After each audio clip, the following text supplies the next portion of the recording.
நம்ம தலையில ஒரு அபிஷேகத்தை கர்த்தர் வச்சிருக்கிறாரு. அந்த அபிஷேகத்துக்கு ஒரு அதிகாரம் உண்டு. அது நீங்க சும்மா வெறப்பா நின்னுட்டு அந்த அதிகாரம் வராது. சிலர் பார்த்திருக்கீங்களா, கர்த்தர் அபிஷேகம் பண்ணிருப்பாரு, ஆனா இவங்க அந்த அபிஷேகத்துக்கு உரியவங்களா இருக்க மாட்டாங்க. ஆனா அந்த அபிஷேகத்தை இவங்க யூஸ் பண்ணணும்னு நினைப்பாங்க. தங்களை எப்பவுமே வெறப்பா வச்சுப்பாங்க. என்னெல்லாம் எழுத்து பேசினா கர்த்தர் கையை நுறுக்குவார் அப்படிம்பாங்க. ஒரு கூட்டம் பயந்துட்டே இருக்கும், ஐயா ஐயாவை பேசினா ஏதாவது ஆயிடுமோ. அவன் பேசுறவன் பாத்தீங்கன்னா கார் வாங்கிடுவான். பல நேரத்தில் அது நடக்கும். அவர் அர்த்தம் என்னன்னா, நம்ம மேல வச்ச அபிஷேகத்துல இருக்கக்கூடிய அதிகாரத்தை நாம யூஸ் பண்ணக்கூடாது, கர்த்தர் யூஸ் பண்ணுவாரு. இப்ப அந்த அபிஷேகத்துக்கான அடையாளம் உங்களுக்கு சொல்றேன் பாருங்க. யோவான் ஸ்நானனை கர்த்தர் அபிஷேகம் பண்ணி இருந்தார். ஆனால் அவனை பார்த்த உடனே ஏரோது பயந்திருந்தான்னு வசனம் சொல்லும். ஏரோது கால் பங்கு தேசத்துக்கு அதிபதி. ஒரு நாட்டுல கால் பங்கு அவன் அதிபதி. இவன் வனாந்தரத்துல கத்துற ஒரு மனுஷன். ஆனா இவனை பார்த்து அவன் என்ன செய்யறான்? பயந்தான்னு வசனம் சொல்லுது. எலியா வனாந்தரத்துல ஓடுற ஒரு மனுஷன். அவன் சொல்றான் உபதியாவை பார்த்து, நான் வர சொன்னேன்னு போய் என்ன செய்ய, ஆகாப்பா சொல்லுங்கிறான். ஆகாப் ரதத்தை பூட்டிக் கொண்டு எலியாவை பார்க்கும்படி வந்தான். அதுதான் அபிஷேகம். அதான் அபிஷேகம். நியாயமா என்ன செய்யணும்? இப்ப பாருங்க, தாவீது கிட்ட அபிஷேகம் இருக்கு. நாத்தான் தீர்க்கதரிசி தாவீதை பணிந்து கொண்டான்னு இருக்கு. ஏன்னா கர்த்தர் தாவீது கொடுத்த அபிஷேகம் அப்படி. அதே நேரத்துல தாவீது தப்பு செஞ்சுட்டான். இப்ப நாத்தான் பணிந்து கொள்ளல, நீயே அந்த மனுஷன். தாவீது முழங்கால் போட்டான் கீழே. அபிஷேகத்தை, நமக்குள்ள இருக்கிற அபிஷேகத்தை யூஸ் பண்றதும் யூஸ் பண்ணாததும் நம்ம கிட்ட இருக்கிற பரிசுத்தத்துல இருக்குது. நாம உண்மை உள்ளவர்களா இருந்தால் அந்த அபிஷேகத்தை கர்த்தர் பயன்படுத்துவார். அதுல ஒரு அத்தாரிட்டி இருக்கும். அந்த அத்தாரிட்டியை தான் இயேசு யூஸ் பண்றாரு. அந்த அத்தாரிட்டியை தான் அப்போஸ்தலர்கள் யூஸ் பண்ணாங்க. அப்போஸ்தலர்களை கண்டு அவர்கள் பயந்து இருந்தார்கள். அவரோடு கூட வசனம் சொல்ல 5ஆம் அதிகாரத்துல ரொம்ப அழகா இருக்கும். அப்போஸ்தலரோடு கூட இணைய அவர்கள் பயந்தார்கள் இருக்கும். கிட்ட வந்தாலே பயம் இருக்கு பாருங்க. அந்த அத்தாரிட்டி, அந்த கர்த்தர் கொடுக்கிற அந்த அபிஷேகத்துல அடுத்தவங்க உங்களை பார்த்து பயப்படக்கூடிய ஒரு காரியம் நடக்கும். அது எவ்வளவுக்கு எவ்வளவு கர்த்தரோட நீங்க இருக்கிறீங்களோ அவ்வளவு. அதுக்கு நீங்க என்ன செய்ய வேண்டாம்? கண்ணை உரட்டி கைய மிரட்டி எல்லாம் பேச வேண்டாம். பாத்தியா கர்த்தர் நூறுக்குவார், அதெல்லாம் சொல்ல வேண்டாம். நீங்க அபிஷேகத்துல இருங்க. அந்த அபிஷேகமே உங்களை அப்படி ஒரு இடத்துக்கு கொண்டு போகும். உங்க கிட்ட வர்றதுக்கு பயப்படுவாங்க. அது நடக்கும், தானா நடக்கும். அது கர்த்தர் செய்யறது. அதுதான் ஒவ்வொரு நாட்டுக்கும் உண்டு. அமெரிக்காவுக்கு கர்த்தர் 70 வருஷம் 80 வருஷம் 90 வருஷம் கொடுத்தாருன்னா, அந்த 70 வருஷம் 80 வருஷம் அமெரிக்காவை பார்த்து பயப்படுவாங்க ஜனங்க. ஏன் பயப்படுறாங்கன்னு தெரியாது. சில ஆட்களுக்கு 10 வருஷம் ஆண்டவர் கொடுத்திருக்கிறாருன்னா 10 வருஷம் சும்மாவே எல்லாரும் பயப்படுவாங்க. ஆனா கர்த்தர் அந்த அபிஷேகத்தை எடுத்துட்டாரு, ஆளுகை முடிஞ்சிருச்சுன்னா அவங்க ஜெயிச்சாலும் அவங்க மேல மரியாதை இருக்காது. உங்களுக்கு புரிஞ்சாலும் சரி, புரியாவிட்டாலும் சரி, அந்த பயம் போயிடும். ஒரு பீரியட்ல என்ன இருக்கும்? அந்த அத்தாரிட்டி மேல ஒரு பயம் இருக்கும். ஒரு இடத்துல அந்த பயத்தை கர்த்தர் எடுத்துருவாரு. அத்தாரிட்டி போயிருச்சுன்னு அர்த்தம். இப்ப அந்த அத்தாரிட்டி அமெரிக்கா விட்டு போயிருச்சு. ஒரு காலத்துல ரஷ்யா பார்த்து பயந்த அமெரிக்காவை இன்னைக்கு ஸ்ரீலங்கா கூட பயப்படுறது இல்ல, சின்ன தீவு கூட பயப்படுறது இல்ல. ஏன்னா கர்த்தர் அமெரிக்கா கூடிய காலத்தை என்ன பண்ணிட்டாரு? எடுத்துட்டாரு. இப்ப அந்த அபிஷேகம் யார் பக்கம் போக போகுது? யூரோப்பியன் யூனியனுக்குள்ள போக போகுது. இப்ப உலகத்தினுடைய அதிகாரம், கரன்சி, வல்லமை அவங்ககிட்ட போயிடுச்சு. அடுத்து அத்தாரிட்டி, ராணுவம். நாங்க இதை சொல்லும் போது ஒருத்தர் எங்களுக்கு மெயில் போட்டிருந்தாரு, நீங்க சொல்றதுல எனக்கு உடன்பாடு இல்லை. என்ன ரீசன் கீழே போட்டிருக்காரு. அவர் சொல்றாரு, யூரோப்பியன் யூனியனுக்கு ராணுவமே கிடையாது, நீங்க என்ன அவங்க உலகத்தை ஆளுவாங்கன்னு சொல்றீங்க அப்படின்னு. இப்பவும் சொல்றேன், கர்த்தர் சொன்னால் சொன்னதுதான். கர்த்தர் ராஜாவா தாவீதை மாத்தணும்னா அவன் முந்தின நாள் வரைக்கும் ஆடு கூட மேய்ப்பான். முந்தின நாள் கூட என்ன செய்வான்? ஆடு மேய்ப்பான். திடீர்னு நாளைக்கு காலம் அவன் ராஜாவாயிடுவான். கர்த்தர் யோசேப்பை மேல உட்கார வைக்கணும், முந்தின நாள் வரைக்கும் அவன் ஜெயில கூட இருப்பான். மறுநாள் காலைல அவன் அரண்மனையில செகண்ட் கிளாஸ்ல இருப்பான். கர்த்தர் எப்ப எதை வேணாலும் செய்வாரு. இப்ப பாத்தீங்கன்னா யூரோப்பியன் யூனியன் ஓன் ஆர்மி கொண்டாந்துச்சு. இப்ப ஸ்டார்ட் பண்ணிருச்சு. யூரோப்பியன் யூனியனுக்குள்ள எல்லா நாடுகளும் சொல்லிருச்சு, நாம யுஎஸ்ஏ நம்பி இருக்க முடியாது, நமக்குன்னு ஒரு ராணுவம் என்ன செய்யணும், வேணும். இப்ப அமெரிக்காவால ஒண்ணும் செய்ய முடியல. அமெரிக்கா சொல்லுது, நாங்க பாத்துக்கிறோம். அவன் சொல்றான், நாங்களே பாத்துக்கிறோம், எங்களை நாங்களே என்ன செஞ்சுக்கிறோம், பாத்துக்கிறோம் சொல்லி. இப்ப யூரோப்பியன் யூனியன் டாப் மோஸ்ட் இடத்துக்கு வருது. உங்களுக்கு தெரிஞ்சிருக்கும் நினைக்கிறேன், ஹிஸ்டரி தெரியுறவங்களுக்கு தெரியும். செகண்ட் வேர்ல்டு வார்ல அமெரிக்கா கிடையவே கிடையாது, தெரியுமா உங்களுக்கு? ஆரம்பத்துல இருந்து முடியற வரைக்கும் அமெரிக்கா கிடையவே கிடையாது. அது உள்ளுக்குள்ளேயே வரல, அது ஓரமா ஒரு பக்கம் உட்கார்ந்துட்டு இருந்துச்சு. திடீர்னு சும்மா இல்லாம இந்த ஜப்பான் என்ன பண்ணி விடுச்சு, பேர்ல் ஹார்பர் மேல என்ன பண்ணி விட்டான், குண்டு போட்டு விட்டான். இவன் திருப்பி அவங்க மேல 2 இது போட்டான், அணுகுண்டு போட்டான். அன்னைக்கு ஒரே ஓவர் நைட்ல அமெரிக்கா வல்லரசா மாறிடுச்சு. கர்த்தர் ராத்திரி வரைக்கும் வச்சிருப்பாரு, மறுநாள் காலைல வேற மாதிரி ஆக்கி விட்டுருவாரு. இன்னைக்கு யூரோப்பியன் யூனியன் நம் கண்களுக்கு முன்பாக சூப்பர் பவராக மாறிக்கொண்டு இருக்கிறது. கர்த்தர் சொல்லபடி வல்லமையும் அதிகாரமும் அவர்கள் கையில் என்ன செய்து போயிட்டே இருக்குது. ஒரே யோசனை உள்ளவர்கள் வந்துட்டாங்க, 10 ராஜாக்கள் அதுல வந்துட்டாங்க. கர்த்தர் சொன்ன தீர்க்க தரிசனம் 100% ஆம் என்றும் என்ன செஞ்சிருச்சு, நிறைவேறிடுச்சு. அங்க சொன்னார் பாத்தீங்களா ஆண்டவரு, அவன் ஜெயிக்கிறவனாகவும் ஜெயிப்பவனாகவும் புறப்பட்டான். அது இப்ப கொஞ்சம் கொஞ்சமா வந்துருச்சு. இப்ப கிரீடம் கொடுக்கப்பட்டது அப்படின்னு இருக்கும். அதுதான் 3ஆம் உலக யுத்தத்துக்கு பிறகு அவங்க கையில கொடுக்கப்பட போகிற கிரீடம். அவங்க உலக வல்லரசா மாறுவாங்க. அந்த 6ஆம் அதிகாரம் 2ஆம் வசனத்துல இன்னொரு மிக முக்கியமான காரியத்தை கர்த்தர் சொல்றார். வாசிங்க பாப்போம். 6:2 வெளிப்படுத்தல். நான் பார்த்தபோது இதோ ஒரு வெள்ளை குதிரையை கண்டேன், அதன் மேல் ஏறி இருந்தவன் வில்லை பிடித்திருந்தான். அவனுக்கு ஒரு கிரீடம் கொடுக்கப்பட்டது, அவன் ஜெயிக்கிறவனாகவும் ஜெயிப்பவனாகவும் புறப்பட்டான். இப்போ அந்த இடத்துல வெள்ளை குதிரை புறப்பட்டது அப்படின்னு இருக்குது இல்லையா, வெள்ளை குதிரை புறப்பட்டது அப்படின்னு. இந்த வெள்ளை கலர் அப்படிங்கிறது உலக பிரகாரமாக ஆளுகை செய்கிறவங்களுக்கு வெள்ளை கலர் என்பது எதை குறிக்கும், சமாதானத்தை குறிக்கும். அதுவே ஆவிக்குரிய விதத்துல வெள்ளை கலர் எதை குறிக்கும், பரிசுத்தத்தை குறிக்கும். ஆனா இது உலக ஆளுகை செய்ய போற கவர்மெண்ட். இது புறப்படும் போது எப்படி புறப்படுமா, வெள்ளை கலர் குதிரையில தான் புறப்படும் அப்படின்னு வேதம் சொல்லுது.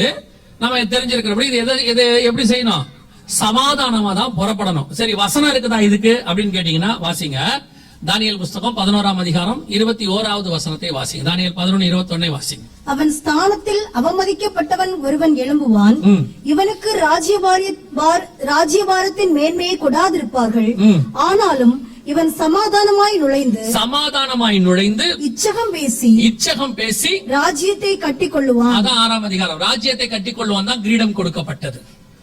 அவன் ஸ்தானத்திலே அவமதிக்கப்பட்டவன் ஒருவன் எழும்புவான், இவனுக்கு ராஜ்யபாரத்தின் மேன்மையை கொடாதிருப்பார்கள். இவன் சமாதானமாய் நுழைந்து, வெள்ளை கலர் குதிரை நுழையும், அவன் ராஜ்யத்தை கட்டிக்கொள்வான், கிரீடம் கொடுக்கப்படும். அந்த தீர்க்க தரிசனத்தினுடைய நிறைவேறுதல் இங்க இருக்கு. இப்போ இது நம் கண்களுக்கு முன்பாக எப்ப நடந்துச்சு அப்படின்னு கேட்டீங்கன்னா 2012ஆம் ஆண்டு இந்த தீர்க்க தரிசனம் துல்லியமாக நடந்துச்சு. 2012ஆம் ஆண்டு சமாதானத்துக்கான நோபல் பரிசு யாருக்கு கொடுக்கப்பட்டது அப்படின்னு கேட்டீங்கன்னா யூரோப்பியன் யூனியனுக்கு கொடுக்கப்பட்டது. சவுண்ட் வருமா, வராதுல்ல? இன்னும் கொஞ்சம் சவுண்டா. Despite a year marked by one of the worst crises in decades and repeated scenes of social unrest across the continent, the European Union has been awarded the 2012 Nobel Peace Prize. The Norwegian Nobel Committee has decided that the Nobel Peace Prize for 2012 is to be awarded to the European Union. யாருக்கு கொடுக்கப்பட்டது? 2012க்கான சமாதானத்துக்கான Nobel பரிசு. இதுல என்ன மிக முக்கியமான அடையாளம் கேட்டீங்கன்னா, சமாதானத்துக்கான Nobel பரிசு எந்த நாட்டுக்கு தரமாட்டாங்க, மனுஷனுக்கு தான் தருவாங்க. அதாவது எந்த நாட்டுக்கு நடுவுல சமாதானம் பண்ணி வைக்கிற எந்த மனுஷன் பண்றானோ அவனுக்கு கொடுப்பாங்க. தலாய் லாமா கொடுத்திருக்காங்க, யாசர் அராஃபத் கொடுத்திருக்காங்க, பராக் ஒபாமாவுக்கு கொடுத்திருக்காங்க, பில் கிளின்டனுக்கு கொடுத்திருக்காங்க. சமாதானத்துக்கான நோபல் பரிசு எப்பவுமே ஏதாவது மனுஷனுக்கு தான் கொடுப்பாங்க. இதான் ஃபர்ஸ்ட் டைம் சமாதானத்துக்கான நோபல் பரிசு ஒரு நாட்டுக்கு கொடுக்கப்பட்டது. இந்த யூரோப்பியன் யூனியன் என்கிறதான நாட்டுக்கு கொடுக்கப்பட்டது. அதாவது வெள்ளை கலர் குதிரை புறப்பட்டுச்சுன்னு அர்த்தம். இப்ப கொஞ்சம் கொஞ்சமா அவங்க என்ன செய்ய ஆரம்பிச்சாங்க, 1951ல ஆரம்பிக்கும் போது இது ஆரம்பிச்சவர் வின்ஸ்டன் சர்ச்சில், இங்கிலாந்துடைய பிரதமர். அவரை கேட்டாங்க, இல்ல நீங்களும் ஒரு வல்லரசு மாதிரி உலகத்தை பிடிக்கிறவங்கள ஆரம்பிச்சிட்டீங்களா, பைபிள்ல ஒரு 10 நாடுகள் சொல்லுத நீங்க தானான்னு கேட்ட போது அவர் சொன்ன வார்த்தை, நாங்க வியாபாரிகள், we are businessmen. அன்னைக்கு அதுக்கு பேர் யூரோப்பியன் எக்கனாமிக்கல் கமிட்டி. நாங்க இன்னைக்கு வியாபாரத்துக்காக ஒன்னா சேர்ந்திருக்கிறோம், நாங்க வேற எந்த நோக்கமும் கிடையாதுன்னாரு. ஆனால் வேதம் சொன்னபடி இப்பொழுது கடைசி வல்லரசு உருவாகி விட்டது. இதெல்லாம் ஏதோ கதை நினைச்சுக்காதீங்க, ஏறக்குறைய இதுக்கு பின்னாடி ஒரு 100 வருஷம் ஹிஸ்டரி இருக்குது. ஆண்டவர் கொஞ்சம் கொஞ்சமா கொண்டு வந்திருக்கிறார். கொண்டு வந்து ஒரு வல்லரசை தள்ளி ஒரு வல்லரசை உருவாக்கி இருக்கிறார். ராஜாக்களை தள்ளி ராஜாக்களை ஏற்படுத்துகிறவர். அந்த இதை நீங்க பார்த்திருப்பீங்கன்னு நினைக்கிறேன். நம்ம தானியேலுடைய சிலையை நீங்க பார்த்திருப்பீங்கன்னு நினைக்கிறேன். அந்த சிலையில பாத்தீங்கன்னு சொன்னா 10 நாடுகள் கூட்டமைப்பை பத்தி சொல்லும் போது அதுக்கு 10 விரல்கள் இருக்கும். இங்க இருக்கு பாருங்க, 10 விரல்கள் இருக்கும். இதுல கடைசியா பாத்தீங்கன்னா 2 காலா பிரியும். அதான் ரோம சாம்ராஜ்யம் 2ஆ பிரிஞ்சிச்சு. அதாவது ஈஸ்ட் ரோம் வெஸ்ட் ரோம்னு இயேசுக்கு பிறகு. அதற்கு பிறகு இது ரெண்டும் 10 விரல்களாக இருமும் களிமண்ணுமாக மாறும். ஆண்டவர் சொன்னபடி இப்ப அந்த 10 விரல்கள் தான் 10 நாடுகள் வந்துருச்சு. நம்ம கண்ணுக்கு முன்னாடி கடைசி வல்லரசு, வல்லமை, அதிகாரம், பணபலம், படைபலம் எல்லாத்தோடையும் இவங்க வந்து நிக்கிறாங்க. இப்ப ரெடியா இருக்கிறாங்க. அதான் சொல்றேன், இவங்க ரெடியா இருக்கிறாங்க. நீங்க நான் நினைக்கிறபடி, அதான் ஆரம்பத்துல ஒண்ணு சொன்ன ஞாபகம் நினைக்கிறேன், யோவான் ஸ்நானகன் இதோ ஒருவர் வருகிறார்னு சொன்னார்ல, எனக்கு பின் ஒருவர் வருகிறாருன்னு சொல்லும் போதே இயேசு எங்கதான் இருக்கிறாரு? அதே இஸ்ரவேலுக்குள்ளதான் இருக்கிறாரு. இப்ப பிரசங்கம் பண்ணிட்டு இருக்கிறோம்ல, இந்த காலத்துலதான் இந்த சர்வாதிகாரி இதே பூமிக்குள்ள எங்கேயோ ஒரு இடத்துல இருக்கிறான். குறிப்பா யூரோப்பியன் யூனியனுக்குள்ள இருக்கிறான். அதைத்தான் ஆண்டவர் சபைக்கு சொல்லி கொடுத்துட்டே இருக்கிறாரு. நீங்கள் அவனை தெரிந்து கொள்ள வேண்டியது அவசியம் அல்ல, அவன் வருவதற்கு முன்பதாக ஆயத்தப்பட வேண்டும் என்பதுதான் அவசியம். ஏன்னா இதுவரைக்கும் உலகம் கண்டிராத காலம் ஒன்று வருகிறது. இப்ப நம்ம அதுக்கு பயந்து போறோம்னு அர்த்தம் இல்ல. அதுக்கு முன்னாடி ஒரு மீட்பு இருக்கிறது. அந்த மீட்பு சபைக்காக வைக்கப்பட்ட மீட்பு. அவங்ககிட்ட இருந்து காப்பாற்றுறதுக்காக சபையை கொண்டு போறாருன்னு நம்ம நினைச்சுக்கிறோம். நானும் அப்படிதான் நினைச்சுக்கிறேன். ஆனா உண்மை என்னன்னா, சபை காலம் முடிஞ்சாதான் அவனே வருவான் பைபிள் சொல்லுது. தடை செய்கிறவன் நீக்கப்பட்டாலொழிய அந்த நாள் வராது. 2 தெசலோனிக்கேயர் 2ஆம் அதிகாரம் 7-8 வசனத்துல இருக்கு. ஆண்டவர் சொன்னபடி இப்ப நம்ம கண்ணுக்கு முன்னாடி கடைசியாக வர வேண்டிய இந்த 10 விரல்கள் சாம்ராஜ்யம் வந்துருச்சு. நம்ம ஏதோ கதை மாதிரி உங்களுக்கு சொல்றதை ஏதோ கதை சொல்றோம் நினைச்சுக்காதீங்க. நாம மிக முக்கியமான கடைசியான சாம்ராஜ்யத்தில் நின்று கொண்டிருக்கிறோம். நேபுகாத்நேச்சாருக்கு வெளிப்படுத்தப்பட்டதான ஒவ்வொரு காரியத்திலையும், பாபிலோன்ல வெளிப்படுத்தப்பட்டதான ஒவ்வொரு காரியமும் அப்படியே நேபுகாத்நேச்சார்ல இருந்து இன்னை வரைக்கும் நடந்திருக்குது. கரெக்டா 10 விரல்கள் வந்து நின்றுச்சு. ஒரு பெரிய ஆச்சரியம் என்ன அப்படின்னு கேட்டீங்கன்னு சொன்னா, ஒரு காரியம் இருக்கு, அதை நான் சொல்லிட்டு முடிக்கிறேன், கவனிங்க. வெளிப்படுத்தல் 17:5 வாசிங்க பார்ப்போம். வெளிப்படுத்தல் 17:5. மேலும் ரகசியம் மகா பாபிலோன் வேசிகளுக்கும் பூமியிலுள்ள அருவருப்புகளுக்கும் தாய் என்னும் நாமம் அவள் நெற்றியில் எழுதியிருந்தது. இங்க இந்த ராஜ்யத்தை பத்தி சொல்லும் போது, இப்ப நீங்க இந்த சிலையை பாக்குறீங்க இல்லையா, இந்த இடத்துல ஒரு சிலை பாக்குறீங்கல்ல, இந்த சிலையினுடைய தலை யாருன்னு பாத்தீங்கன்னா பாபிலோன். ஏன்னா 2ஆம் அதிகாரம் தானியேல்ல அவர் சொல்றாரு, அந்த பசும்பொன்னாகிய தலை நீரே.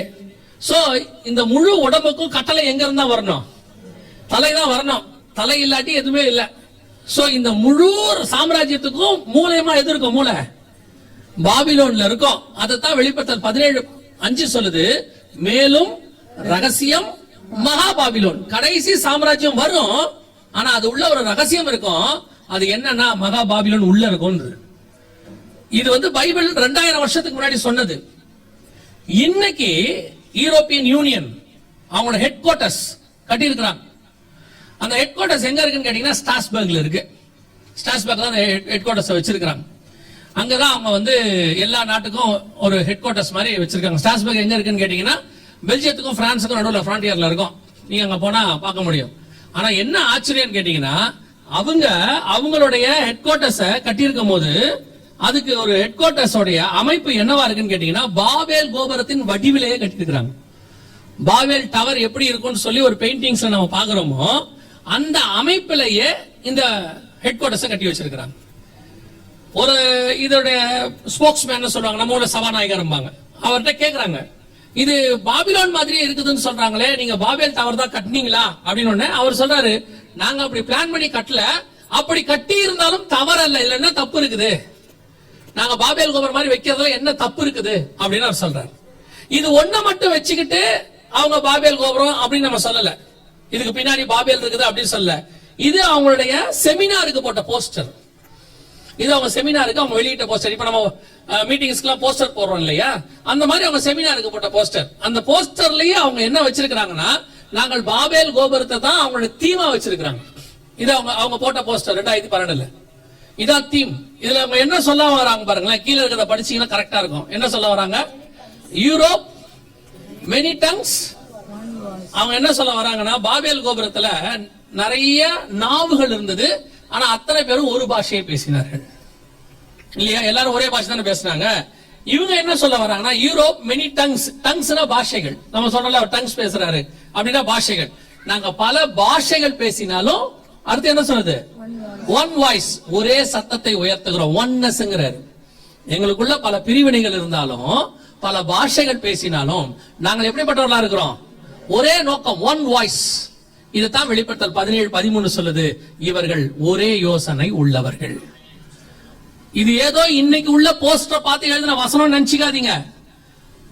2000 வருஷத்துக்கு முன்னாடி பத்மு தீவுல யோவானுக்கு வெளிப்படுத்தினது. நாம ஏதோ கொஞ்சம் படிச்சுட்டு ஒரு டிகிரியை முடிச்சுட்டு இப்படி சொல்ற விஷயத்தெல்லாம் அலட்சியம்.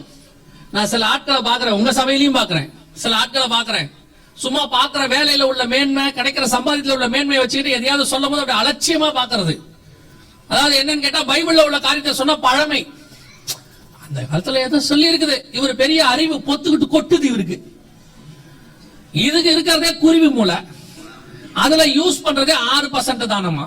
அவங்க சொல்றாங்க 6 to 10% தான் நம்ம என்ன செய்யறோமா மூளையில யூஸ் பண்றோமா, மிச்சத்தெல்லாம் யூஸ் பண்றதே இல்லையாமா.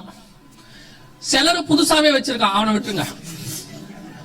ஒரு சிலர் 6 ல இருந்து 12% யூஸ் பண்றாங்களா. இந்த 6 ல இருந்து 12% யூஸ் பண்றதுலயே இவங்களுக்கு அவ்வளவு பெருமை.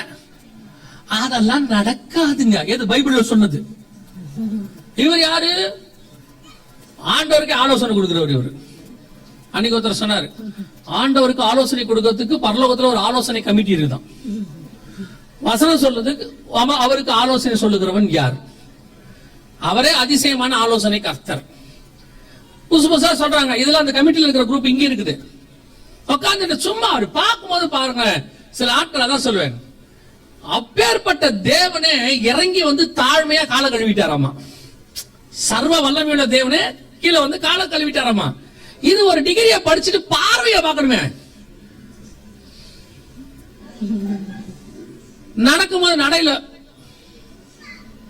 ஆண்டவர் பார்த்துட்டே இருப்பாரு. ஆனா ஆண்டவருக்கு என்ன தெரியுமா? சிரிப்பாரு. ஒரு டிகிரி முடிச்சு ஆடுற ஆட்டத்தை பாரு அப்படின்னு நினைச்சுப்பாரு ஆண்டவர்.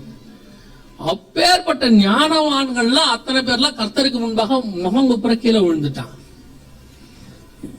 எகிப்தின் கலைகளில் வல்லவனான, வாக்கில் வல்லவனான அவனே திக்குவாய் மந்தனா வந்துட்டான். இதுக்கு தொடர்ச்சியா பேசவே வராது நமக்கெல்லாம்.